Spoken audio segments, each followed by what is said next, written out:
Naisip mo na ba minsan habang nagkakape o nakatambay lang sa bahay? Bakit hindi na lang mag-print ng maraming pera ang gobyerno para tapusin ang kahirapan? Napakasimple ng idea, di ba? Kung kulang ang pera, edi mag-print lang tayo ng marami. Tapos lahat ng tao, yayaman na. Dahil kung gugustuhin ng Bangko Sentral ng Pilipinas, alam mo bang pwede tayong lahat maging milyonaryo? As in literal na bawat isa sa atin may 1 milyong piso sa bulsa. Ang simpleng paraan, mag-print lang ng toneladang mga pera at ipapamudmud sa masa, boom! Lahat tayo ay milyonaryo na. Ho, di ba? Simpleng solusyon. Wala nang mahirap, wala nang gutom, lahat makakabili na ng gusto nila. Wala na ring mag-a-abroad para magtrabaho kasi hello, mayaman na tayong lahat. Pero teka, kumalma ka dahil hindi ganito kasimple. Kasi kung iisipin mo, bakit hindi pa ito ginagawa ng ibang bansa? Kung simple lang ang paraan, di ba? Bakit kahit may mga money printing machines naman, ang mga gobyerno sa mundo, bakit hindi pa rin sila nag-iimprenta ng napakaraming pera araw-araw at ipapamudmud sa kanilang mga tao? Tara, pag-usapan natin kung bakit hindi ganun kasimple ang solusyon sa problema ng kahirapan.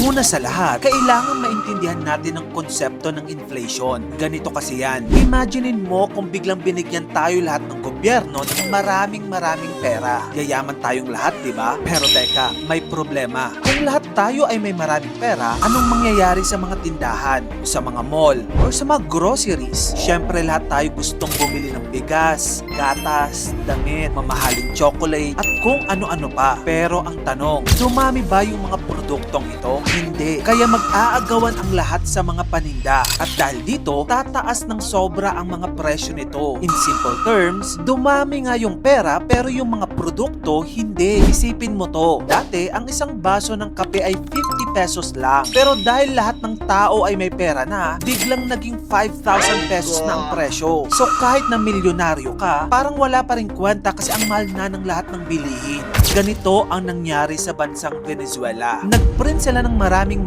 pera pero hindi naman dumami ang kanilang produkto. Ang ending, ang isang peraso ng tinapay ay naging milyon ang presyo. Sa sobrang walang halaga ng pera nila, ginamit na lang ito ng mga tao doon bilang dekorasyon. Parang papercraft, himbis na ipambili ng pagkain. Kaya hindi pwedeng basta-basta magprint ng pera. Kasi kung lahat milyonaryo, baka wala na tayong mabili. Sige nga, imaginein natin to. Lahat ng 100 million plus Filipino sa Pilipinas ay mga milyonaryo na. Ang saya, di ba? Pero teka, kung lahat mayaman na, sino pa ang magtatrabaho bilang, for example, waiter, or janitor, driver, o magsasaka? Baka wala nang gustong magtrabaho sa mga restaurant. Wala nang gustong maglinis ng mga opisina. Wala nang gustong magwalis sa kalsada. At ang pinaka nakakatakot, baka wala nang magtanim ng bigas. E paano na yung pagkain natin? Sino pa ang magdadala ng bigas sa lamesa kung wala nang magsasaka? Tandaan natin, hindi lang pera ang nagpapalago ng isang bansa. Kailangan natin ng mga tao na nagtatrabaho sa iba't ibang industriya para gumana ang ekonomiya. Kung lahat ay magiging milyonaryo at ayaw nang magtrabaho, magugutom tayo kahit gaano pa kalaki ang laman ng bulsa natin. Kapag nag-imprenta ng sobrang daming pera ang isang bansa, hindi lang inflation ang problema. Nawawala rin ng kumpiyansa ng mga namumuhunan o investors galing sa ibang bansa. Bakit? Dahil gusto ng mga investors ang stable na currency. Kung nakikita nila ang isang bansa ay basta-basta na lamang nagpiprint ng pera, mag-aalala sila na baka biglang bumagsak ang value nito. Kapag nawala ang kumpiyansa ng mga namumuhunan, babagsak ang ekonomiya, mawawala ng foreign investment, tataas ang unemployment rate, at mas dadami ang naghihirap. Ito ang nangyari sa bansang Zimbabwe sa Africa noong early 2000s. Ang bansang iyon ay nagprint ng napakaraming pera at ipinamudmud sa kanilang mga tao. Ito ay nagresulta sa hyperinflation.